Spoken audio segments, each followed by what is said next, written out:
Hello दोस्तों, स्वागत है आप सबका मेरे YouTube channel Sachin education hub पर। दोस्तों, आज मैं आपको करवाने वाला हूँ थ्योरीज ऑफ एक्सचेंज रेट। तो दोस्तों, there are 4 theories of exchange rate. उसमें से फर्स्ट जो थ्योरी है मिंट पैरिटी थ्योरी, आज मैं आपको इसके नोट्स प्रोवाइड करने वाला हूँ। तो अगर आपको ये जो नोट्स दिख रहे हैं यहाँ से तो मिल ही रहे हैं। इसके अलावा अगर आपको इसका पीडीएफ चाहिए, इसके अलावा कोई और नोट्स कॉमर्स के रिगार्डिंग आपको पीडीएफ चाहिए, तो आप मेरे टेलीग्राम चैनल से ले सकते हैं। लिंक आपको उस चैनल का डिस्क्रिप्शन बॉक्स में दे दिया गया है। अब दोस्तों, हम बात करते हैं सबसे पहले कि मिंट पैरिटी थ्योरी क्या होता है।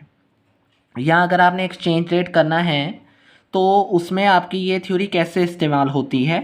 तो this is the earliest theory, ये सबसे पुरानी थ्योरी है और ये एप्लीकेबल तभी होती है जब गोल्ड स्टैंडर्ड्स का इस्तेमाल किया गया हो। यानी मिंट का मतलब ही क्या होता है, गोल्ड के साथ रिलेटेड। यानी this theory state that the exchange rate determined by gold standard, ये गोल्ड स्टैंडर्ड की मदद से सब कुछ करता है। या फिर इसमें एज्यूम किया जाता है कि जो सेंट्रल बैंक है वो अनलिमिटेड अमाउंट ऑफ गोल्ड को खरीद सकता है, मतलब इसका ये एजम्पशन मानी जाती है। और जो प्राइस है जिसके ऊपर स्टैंडर्ड करेंसी को हम कन्वर्ट करके गोल्ड में बदलते हैं उसे हम कहते हैं मिंट प्राइस।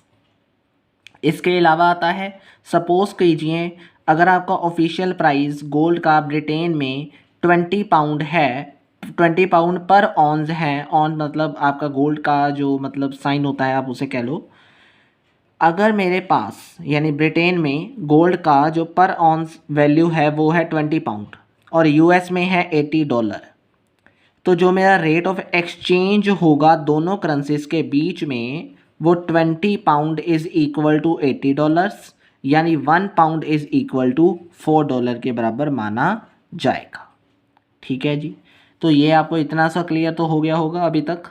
फिर उसके बाद इस थ्योरी में आता है कि अंडर गोल्ड स्टैंडर्ड जो बीओपी एडजस्टमेंट है उसके थ्रू आप कह लीजिए फ्री फ्लो ऑफ गोल्ड हम कर रहे हैं। यानी BOP adjustment were made through free intermediate flow of gold, ज़्यादातर गोल्ड के फ्लो के साथ हम बीओपी एडजस्टमेंट्स को कर रहे हैं।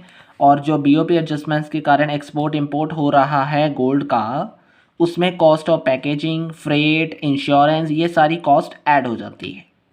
तो अगर ये सारी कॉस्ट ऐड हो जाती है तो ऑटोमेटिकली जो एक्चुअल रेट है एक्सचेंज का वो बढ़ जाएगा। यानी गोल्ड को एक्सचेंज करने का जो रेट है वो जितना लिखा गया है उससे ज़्यादा होगा। सपोज़ करो, ये इलस्ट्रेशन आपके सामने मैं बताने वाला हूँ कि सपोज़ कीजिए कि अगर आपके cost of export of gold is $4 की, यानी $4 की अगर आपने गोल्ड मतलब $4 का अगर आपने गोल्ड एक्सपोर्ट किया है उसकी कॉस्ट है 0.04।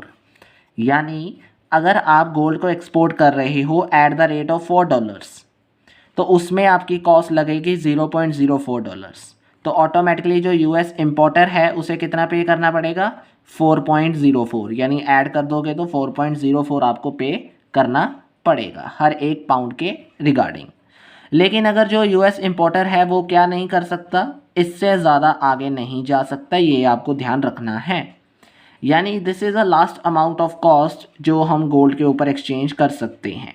ठीक है, अगर हम इसका उल्टा करना जैसे सबसे पहले इसे तो समझ लीजिए ये हो गया एक्सपोर्ट वाला।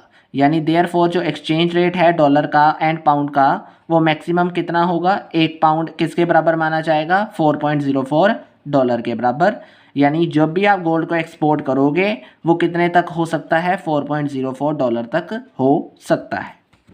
सिमिलरली अगर आपने इसका उल्टा करना है यानी exchange rate of pound not fall below, जो एक्सचेंज रेट है वो 3.96 से नीचे नहीं जा सकता in the case of import. Why, आपने अभी तक यहाँ तक क्या पढ़ा, 0.04 आपकी कॉस्ट है। और अगर आप ऐड करोगे यानी आप एक्सपोर्ट कर रहे हो तो ऐड कर दोगे, इंपोर्ट कर रहे हो तो उसका लेस करोगे।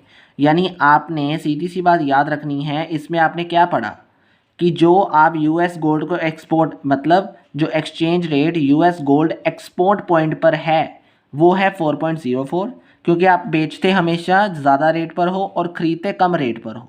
तो ऑटोमेटिकली जब आप इंपोर्ट करोगे तो आपका ये रेट होना चाहिए।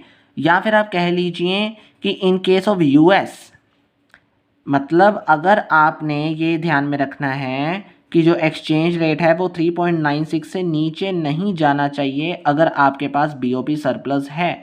या if US had a BOP surplus result in flow of gold in case of Britain.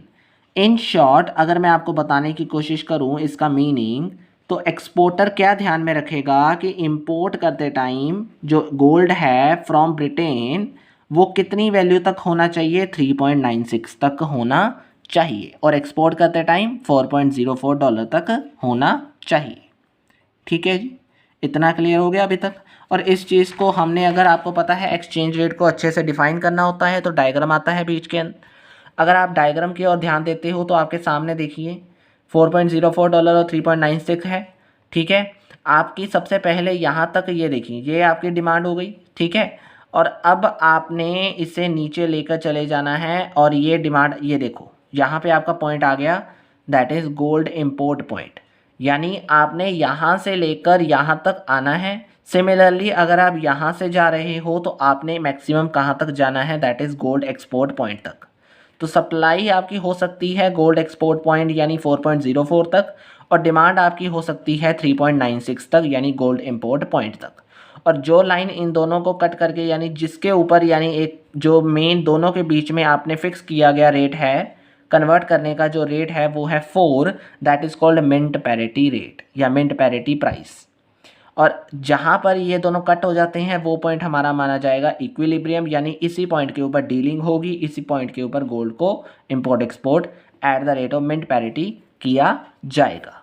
ठीक है जी, एग्जाम्पल के तौर पर ये तो आपको बता दिया था, साथ में डायग्राम दे दिया।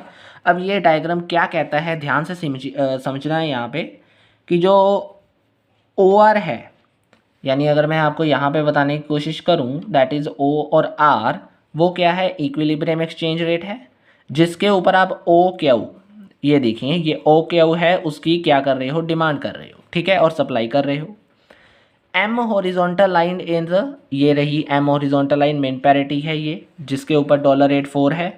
Horizontal U and L, U and L, अब ये देखिए, अब ध्यान से समझना इस चीज़ को आपने है, यानी आपका जो ये यू और एल वाली लाइन है, ये देखो यू, ये गोल्ड इंपोर्ट पॉइंट है, और एल कौन सा पॉइंट है, गोल्ड एक्सपोर्ट पॉइंट। ये देखिए export and import point respectively.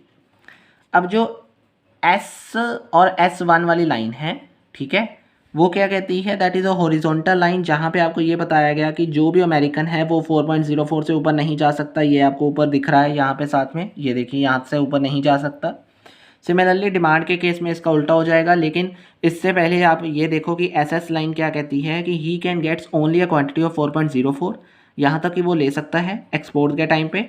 और सिमिलरली जो DD1 है वो एक लोअर स्पेसिफाई पॉइंट है, जहाँ पे आप क्या कर रहे हो, दैट इज़ 3.96 तक गोल्ड इंपोर्ट पॉइंट, यानी इंपोर्ट कर सकते हो या डिमांड कर सकते हो, और सप्लाई की पॉइंट कौन सा है, 4.04।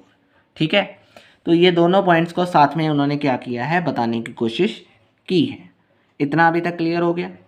फिर उसके बाद आपके सामने है अपर और लोअर स्पेसिफाई पॉइंट जो आपने बनाए हैं, यानी ऊपर यू और एल था जो, उन दोनों को कट करने के बाद आपका रेट आता है, दैट इज़ मिन पैरिटी रेट। और जो मार्केट रेट है वो फ्लक्चुएट होता रहता है इनके लिमिट्स के अंदर, यानी इन दोनों लिमिट्स के अंदर फ्लक्चुएट होता रहेगा, और एक प्राइस आएगा जहाँ पे आप डील करोगे।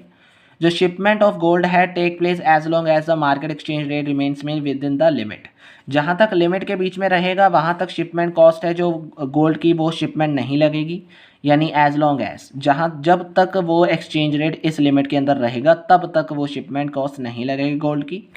और जो एक्चुअल रेट आएगा इन दोनों के बीच में वो माना जाएगा, यानी वो होता है कैन डिफर फ्रॉम, वो डिफर होगा। यानी आपने देखा होगा कि मिंट पैरिटी कौन सा था, 4 पॉइंट, यानी $4 मिंट पैरिटी था, लेकिन जो एक्चुअल रेट आया वो उससे नीचे आया थोड़ा सा, यानी वो 4 भी नहीं आया। सो ऑटोमेटिकली जो एक्चुअल रेट है वो वेरी करेगा आपके मिंट पैरिटी रेट से। ठीक है जी, so this is all about mint parity. लेकिन इसमें अब नीचे थोड़ा सा एक क्रिटिसिज्म आता है कि ये थ्योरी आजकल अपनाई क्यों नहीं जाती। तो उसके लिए 4 रीजंस आते हैं कि जो इंटरनेशनल गोल्ड स्टैंडर्ड है वो अबेंडेड हो चुका है वर्ल्ड वार के बाद। ठीक है, दूसरा रीज़न आता है कि आपने फ्री इंटरनेशनल गोल्ड मूवमेंट को बंद कर मतलब प्री सपोज कर दिया, लेकिन आज की जो गवर्नमेंट है उसने फ्री ट्रेड को परमिट नहीं किया हुआ, जिसकी वजह से गोल्ड मूवमेंट जो फ्रीली कर दी गई है वो नहीं हो पा रही। All currencies are now totally inconvertible. Paper currency ज़्यादातर आजकल हम गोल्ड का इस्तेमाल करने की बजाय पेपर करेंसी में डील कर रहे हैं, जिसकी वजह से ये सब कुछ बंद हो गया। और बर्डन टू करेक्ट बीओपी, और हमारे पास इतना ज़्यादा बर्डन होता है कि हमें अगर बीओपी को करेक्ट करना है तो हमें बोथ जो कंट्रीज़ हैं उनका सेम मार्जिन चाहिए। यानी अगर मेरे पास सपोज़ कीजिए, but sometimes pairs not match, यानी मैंने बीओपी को मैच करवाना है तो उसके लिए मुझे पेयर चाहिए कि मेरे पास एक कंट्री है जो वो ऐसी होनी चाहिए जो मेरी मदद कर सके और दूसरी कंट्री डेफिसिट होनी चाहिए। तो पेयर मैच होने चाहिए ताकि बीओपी करेक्ट हो सके टाइम टू टाइम। लेकिन अगर बीओपी नहीं करेक्ट होता तो ये गोल्ड स्टैंडर्ड आपका यहाँ पे अपनाया नहीं जाएगा। सो this is all about criticism. और आपको जो मैंने थ्योरी समझानी थी मिंट पैरिटी वाली, वो आपके सामने है। ये आपको मैंने पूरे नोट्स साथ में दे भी दिए, करवा भी दिए, समझा भी दिए। और अगर आपको इसका पीडीएफ चाहिए वो आपको टेलीग्राम चैनल पे मिल जाएगा। तो दोस्तों आज की वीडियो में इतना ही है। वीडियो अच्छी लगी है, समझ आ गई है तो लाइक शेयर एंड सब्सक्राइब करना बिल्कुल मत भूलना। कहीं पे प्रॉब्लम है तो नीचे दिए गए कमेंट बॉक्स में कमेंट भी कर सकते हो। आज की वीडियो में इतना ही है दोस्तों। Thank you very much.